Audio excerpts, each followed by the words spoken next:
What can we practically do to work for secession, independence, and freedom in the Cape of Good Hope? First of all, we need to know that there is an inalienable right to self-determination. This right to self-determination is specifically mentioned in Section 235 of the South African Constitution. It is guaranteed by international law, for example, International Covenant on Civil and Political Rights. The African Union Charter on Human and People Rights also guarantees the right to self-determination, and the United Nations Charter, all of which the Republic of South Africa is signatory to. Now, here are some of the legal documents recognizing the intrinsic right to self-determination. Chapter 14, Section 235 of the Constitution of the Republic of South Africa recognizes and guarantees the right of self-determination of any community sharing a common cultural and language heritage within a territorial entity in the Republic. Are there cultural and language groups who share a common territorial entity in the Republic who are not being adequately protected, provided for by the central government, who may choose to, through self-determination, secede? We think so. The Cape fulfills all of the necessary criteria to achieve self-determination or independence. Now, the United Nations Charter 1945, which, by the way, Prime Minister Jan Smuts, or General Smuts of South Africa, actually drafted. Purpose, Chapter 1, Purpose and Principles, Article 1, the purpose of the United Nations are to develop friendly relations among nations based on respect for the principle of equal rights and self-determination of peoples, and to take other appropriate measures to strengthen universal peace. Where there is self-determination, it does strengthen peace, because if you ignore the will of a community and you oppress them, well, there will be war, as we saw in Eritrea for how many years till they were allowed to secede from Ethiopia, or South Sudan from Sudan, and so on.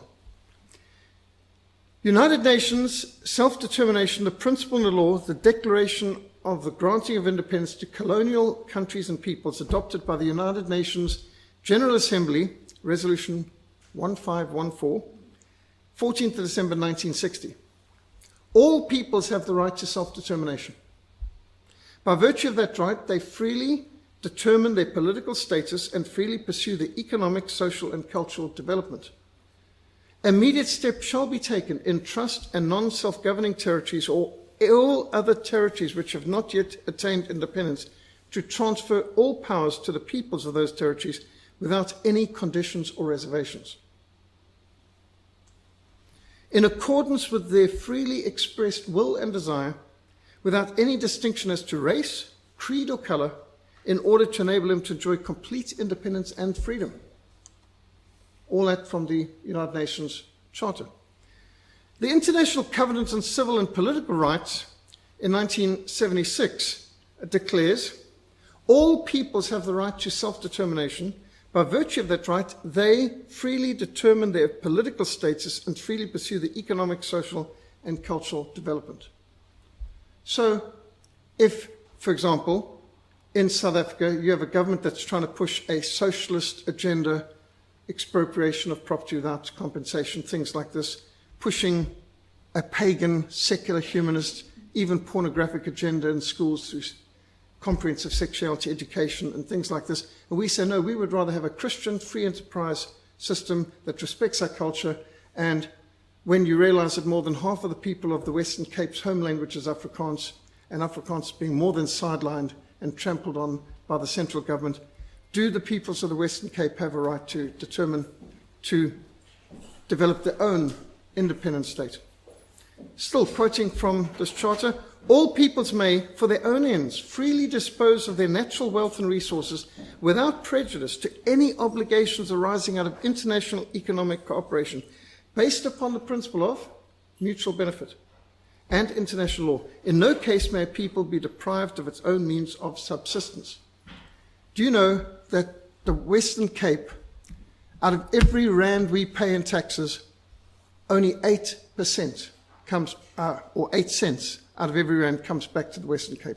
And most of that's misspent and used for corruption and government cadre appointments. Anyway, so if we were independent, we could cut our taxes to under 10% of what they are now. But we could do better than that because it's so misspent and there's so much padding and corruption that we could bring our taxes down to less than 1% of our total income. In fact, spoken to economists such as Stephen Mitford Goodson, who's one-time director of the Southern Reserve Bank, that we could bring our taxes down to half of 1%. It would make the Cape virtually a tax haven.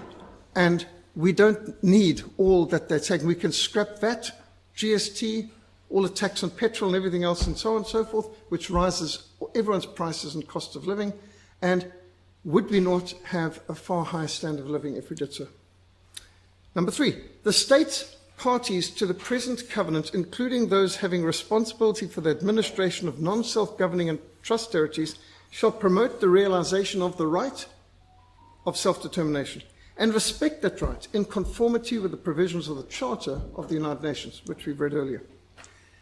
It may surprise you to know that the African Union Charter on Human Rights and People Rights on Self-Determination, Article 20, recognizes the rights of self-determination. All people shall have the right to existence. They shall have the unquestionable and inalienable right to self-determination. They shall freely determine their political status and shall pursue their economic and social development according to the policy they have freely chosen. It is a fact that the people of the Western Cape have never chosen the ANC as the government. The ANC have never won a majority of the Western Cape's votes in any election. And therefore, it's quite clear this is the one province in the country that does not have the government they voted for.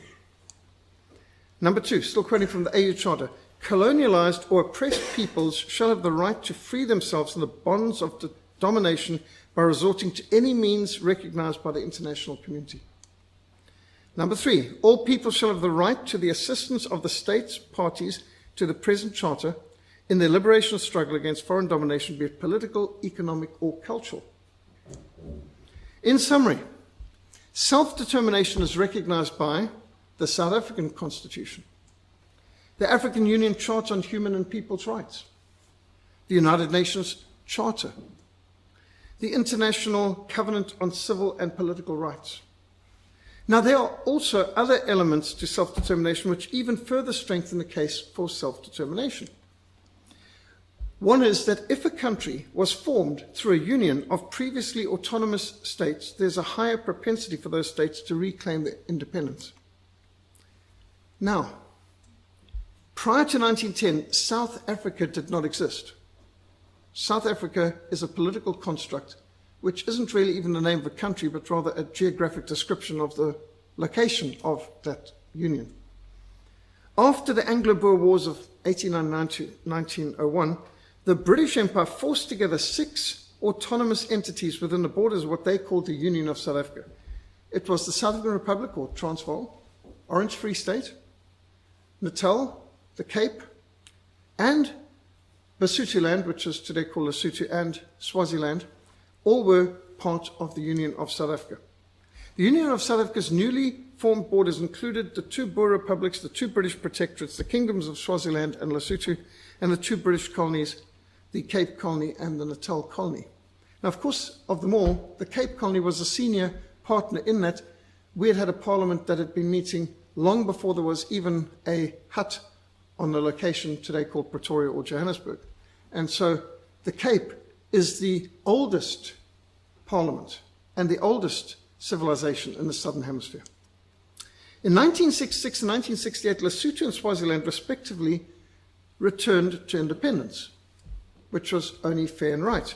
Now, for people to say that there's something magic about the boundaries of South Africa can't be changed, well, they've already been changed. Lesotho and Swaziland were given independence. That's why we've got a big hole in the middle of the South African map and quite an interesting chomp into it, like somebody took a bite out of the side of the Eastern Transvaal over there. Most other British colonies in the world outside of South Africa have been granted independence. However, the Cape still remains locked in a colonial union established by the old British Empire to which nobody was asked to give their assent. nobody in the Cape had a chance of a referendum to say, do you want to be part of the Union of South Africa? And you can be sure the people of the Transvaal and Free State didn't agree to it because they fought a long and bitter war for the very purpose of preventing such a union. The United Nations has recognized the need for colonial constructs to be removed. South Africa is a colonial construct. It's a shotgun wedding, and it's a marriage of convenience the British did in order to control the gold and diamond mines, and that has long passed the shelf life, and it's time to redraw the maps. The damage of artificially constructed colonial boundaries has been felt throughout the African continent. And the recent peaceful referendum for independence in South Sudan is testament to the trend towards self-determination. South Sudan, since the 9th of July 2011, is the youngest country in the world today. All over the world, there are other territories choosing self-determination.